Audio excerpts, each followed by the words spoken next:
from the diagrams, making some observations as we go along. And I'd like you to move to the first diagram,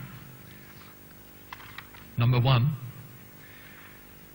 And the point I'm trying to make there is, in the first paragraph, I say women's emancipation in secular society has helped to create a new awareness in the church. It's one of the signs of our times.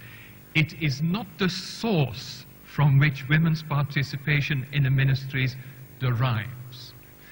And that is a crucial distinction, which I find our movement is sometimes overlooked, but the worst culprits are actually the Congregation for Doctrine.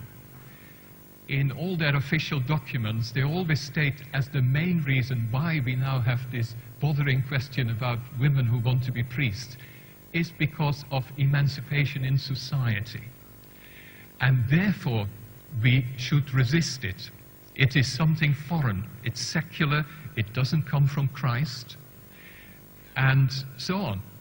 Now, when they say that, and we go on and talk about equal rights in the church, we seem to confirm what they're actually saying. But it's not like that.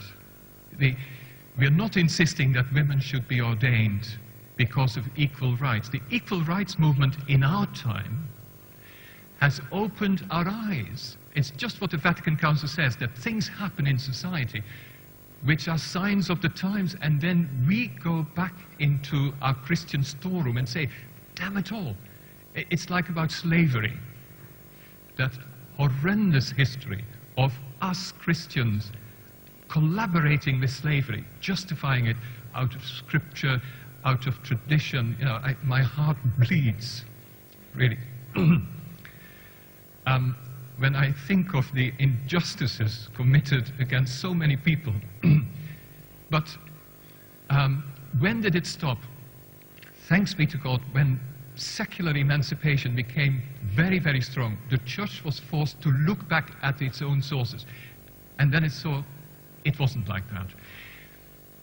You know, I remember once in school, I thought I was clever, and when the teacher asked, you see, what happened in 1492, I said Christopher Columbus invented America.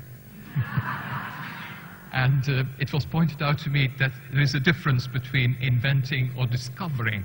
America was there long ago. Or some people who say that Isaac Newton created the laws of gravity. He did nothing of the kind. The laws of gravity were there, but it's only Isaac Newton who for the first time formulated them. Now, this is the picture we should have clearly in our minds. And that is what is happening now, is that, thanks be to God, because also of the external pressure, we're going back into our own tradition. And we have to do exactly what Joan did this morning. I was so happy that she talked about this women's ordination springing from Christian discipleship, from what Jesus did when he founded the kingdom. That is the heart, that is the root, that is the source, the origin, not present-day secular society.